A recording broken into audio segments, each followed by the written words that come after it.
go back to that traditional style and shoot without having to aim. They've gone very complex catapults now. You're aiming and people's taking it a lot more serious, whereas it's nice to get an old school one and just hope for the best with it kind of thing, you know what I mean? Say that one off to the audience and tell us what This one is a design I've done myself called the Pegasus design. It's made up from a ivory linen micarta, and this material here is stabilised beer hops, which I had sent in from America, which is quite a very unique material really. How do you find stabilised beer hops on the internet and then decide it's a good material for a catapult handle? Well, it all comes through Facebook. There's so many knife groups on Facebook now with knife materials and tutorials and stuff like that. You just go on there and you'll see something and yeah, have a look. Mike, how did you set about finding the handle for your knife? I wanted something that would last forever and could go through the dishwasher. So I used a material called G10. Yeah, I've got G10 here again. Bomb-proof. It's absolutely bomb-proof, yeah. It's basically layers of fiberglass and I don't know. Is it fiberglass laminate? Would you recommend putting your catapults through the dishwasher? Probably not, no. No, it pains me to even think about How do you that. hold? No, that is a right hand hold. So you'd hold it other way round, that way round, like that. And like that? Yeah. Okay. And on its side? On its side, exactly like you're holding it. And where are you aiming? On the top here? You would use bang in the middle. Okay. That's... Well, everyone does. It's just hold the cap. As soon as you're told which way to hold it, it automatically comes to you. You kind of see where you're going with it. Mike, tell us about your catapulting experience. You're probably fairly typical, aren't you, in the world of catapults? Yeah, I actually tried to make one once, and it was pretty useless. But I used a cast road area with a natural fork. I've actually made them like that. I actually gave one away to a friend the other day. I think I had a couple of beers and gave away. Instantly regretted it the next day because it was quite a nice one. But they're like pieces of jewellery if they're done nice. Yeah, but I found it terribly difficult to shoot. I couldn't hit anything. But catapults, you don't need an expensive fancy catapult to be good. If you can be good with anything, it's the same as a gun really. If you're an accurate person, you can be good with pretty much everything. It's all practice. Practice, repetition, and form. Catapults, there's a lot of form involved. You can have as good as catapult as you want, and as good as reference point as you want, but if you can't keep your hands still, or you're changing your form each time, then everything will go to pot. it's very similar really to archery like that, because I would say so. repetition. Archery, and I think it's very similar to playing darts. Yeah.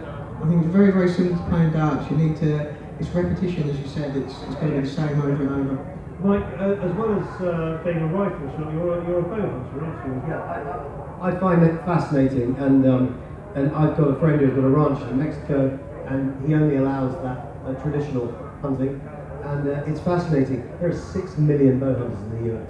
It's phenomenally popular, and I think it's fascinating. And again, like you said, practice and training. Yeah. The modern bows are so phenomenally accurate, Yeah. and there's so little stress to the animal, because quite often they don't react, and just because, and then the speed of death is incredibly fast. I couldn't believe it. I was very sceptical when I was asked to do it for the first time, and I thought about it long and hard. But I'm converted, and I have to say, I've not lost one, and I'm staggered by how fast it is from a chef's point of view. They're bled out instantly, and there's no trauma, meat damage, there's none of the lead contamination, bits of bone, shock, etc. that we get with a rifle bullet. Now, I like it, but it's personal choice, I suppose. Did you take to bow shooting really quickly, or Yeah. you did the same with catapults, and if you can I take loved to a it. bow that quick? I got a bit obsessed. I wore out a bowstring in 4 months. Yeah. Just in the garden, just shooting. I was shooting and shooting. Similar type of sport, addictive. It's so much fun. That's why I'm thinking I'm going to have to be... Yeah. You could be a very good customer. You should make We'll talk later. When you shoot a rabbit with a catapult, I mean, obviously it must be a bit sweeter tasting. Well, you're only ever going to go for a headshot with the small ammunition that we shoot. We don't shoot old-fashioned lead balls anymore, or body shots. But the ammunition, yeah, true. In fact, I think I've got some in my pocket. I've got ball bearings everywhere. So just tell us what is that ammunition? That's a 9.5mm steel shot. Is that a kind of competition classic, or is that a hunting size? It's competition classic, but most people are hunting with it now. People don't want to change their ammo size because it messes with their accuracy. That would be phenomenally effective on a rabbit. I mean, What sort of velocities are they going? Well, there's a lad here now, James, gets around 330 feet per second. So that's exactly the same as an arrow from a hunting gun.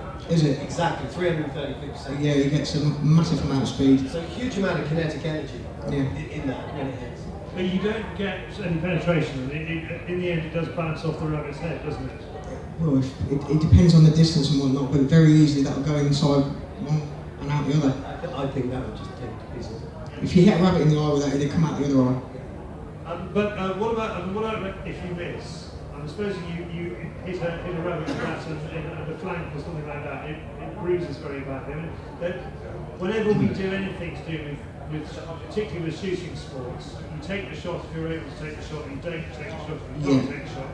But there are, everybody misses and everybody realises they do it. Yeah. So what happens when you miss with a catapult? To be fair, when a lad, if it's a skilled shooter, it's they only either miss too high the head or too low the head. They'll hit head or neck. They never seem to get body shots with it because they're not really aiming anywhere near the body. Mike, is it true with bows do you tend to miss up and down rather than left and right? Yeah, I think so. The most common thing with a bow is people shoot them too high. Shot placement is critical. And also the other thing about a deer is it has phenomenal reflexes. And even though an arrow is travelling very fast, they can do what is called they jump the string. So they'll hear the string go like this, and by the time the arrow has covered 20 yards, in a fraction of a second, if you see it slow mo, before a deer runs, it compresses. So it gets down before it goes. So you tend to aim a third of the way up a deer when you're doing it. And I've never shot one over 20 yards, always under 20 yards. Well, when you say you aim a third of the way up, I mean, as long as that range is under 20 yards, and you presumably have a sight on the bow where you can judge that. I 15 and 20 yards. All the ones I've shot have been between those two distances. And a third